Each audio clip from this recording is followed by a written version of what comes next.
All right, welcome everyone. I am absolutely thrilled to guide you through this masterclass explainer today. So, to kick things off, I want you to take a second and just ask yourself a question.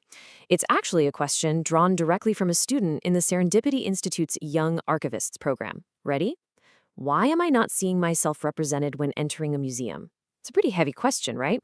But it's so important. It really just hits the nail on the head when we look at the stark reality of modern museum collections and the traditional archives we interact with every single day. And honestly, this number right here, this is a huge part of why that reality even exists. Get this. Across the entire heritage sector, only about 1% of the workforce is diverse. 1%. When the folks preserving, cataloging, and curating our history all share a super similar background, well, you naturally end up with a predominantly Eurocentric lens on culture. The stories of marginalized communities, they're just left out, or they're told by outsiders looking in. But here's the good news. There is a totally viable solution to fixing this representation gap, and it's you. It's youth community participation.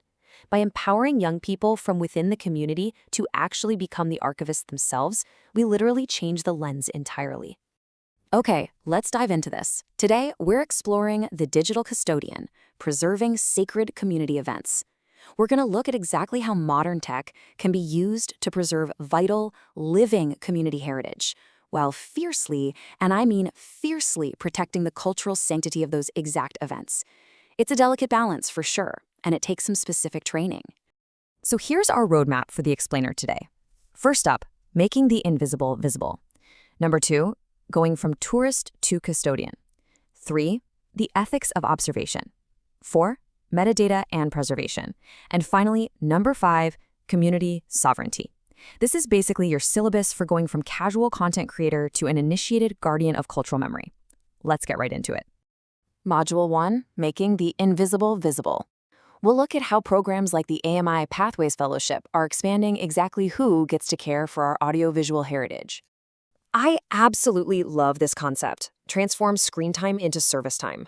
It just frames the work ahead so beautifully. For programs like the AMIA Fellowship and Project Hilani Kauai, which, by the way, is a 10-day field intensive for teenage hula practitioners traveling from Santa Barbara to Kauai, picking up a smartphone isn't about mindless scrolling. It's not about making a quick viral video just for fun. It's a radical act of service. It's youth-led digital archiving designed specifically to preserve their halau's historic performance for generations to come.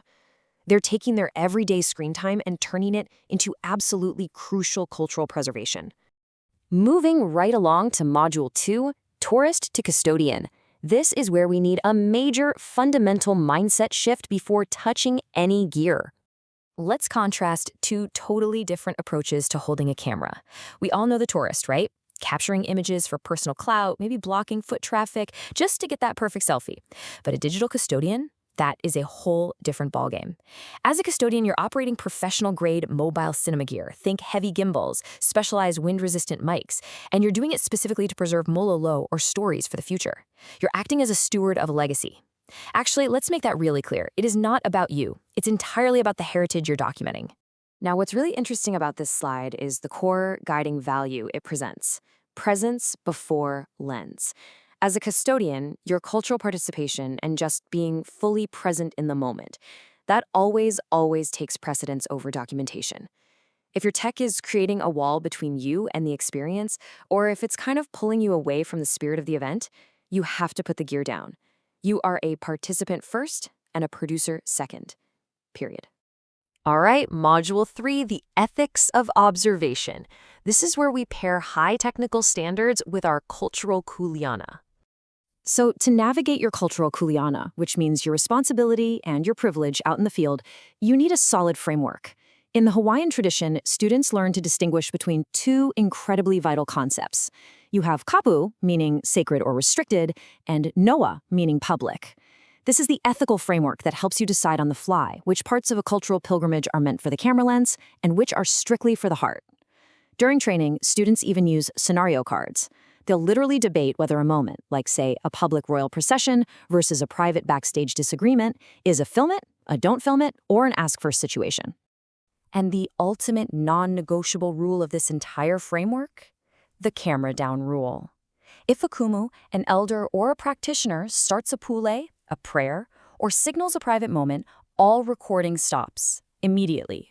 Devices are stowed, no questions asked, no exceptions.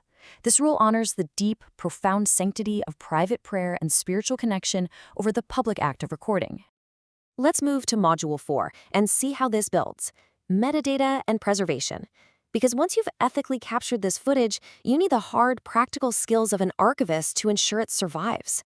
Listen, when you're out operating in remote environments, your data is incredibly vulnerable. A single drop of water in a humid jungle can literally wipe out a whole day of history. No way we can let that happen. You've got to implement industry-standard protocols, specifically the 3-2-1 backup rule. Every single night, before anyone hits the pillow, students do a rigorous data dump. They use these super durable Seagate rugged SSDs for local daily storage, and then they push those files to secure remote cloud repositories, like Google Workspace, even using satellite connections if they have to. But hey, just having the files backed up, not enough. Check out the exact naming convention required here: date, halal name, Malay title, and your name. Why so specific? Well, raw data is completely useless if future generations can't find it or figure out what it is. If you just leave a file named video001, boom, its historical context is gone forever. Proper metadata is like a giant map.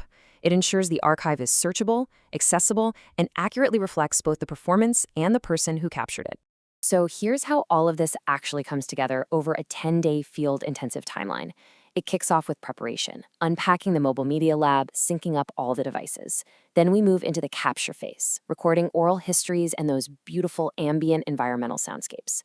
Day 6 is the massive festival production, where students literally rotate through pro roles: lead cinematographer, archival logger, social media liaison. After that comes preservation, where they edit the footage into a documentary, and finally, the whole shebang culminates in what we call the gift. And that brings us to our final section, Module 5, Community Sovereignty. Let's talk about what happens to this legacy once the physical project wraps up. The absolute golden rule here is data sovereignty. The archive belongs entirely to the community, in this specific case, the halal, not the individual student holding the camera. As a custodian, you do not own the history you recorded. So what does that mean? It means you absolutely cannot post any of this footage to your personal social media accounts without explicit approval from the Kumu. You are preserving it for them, not leveraging it for yourself.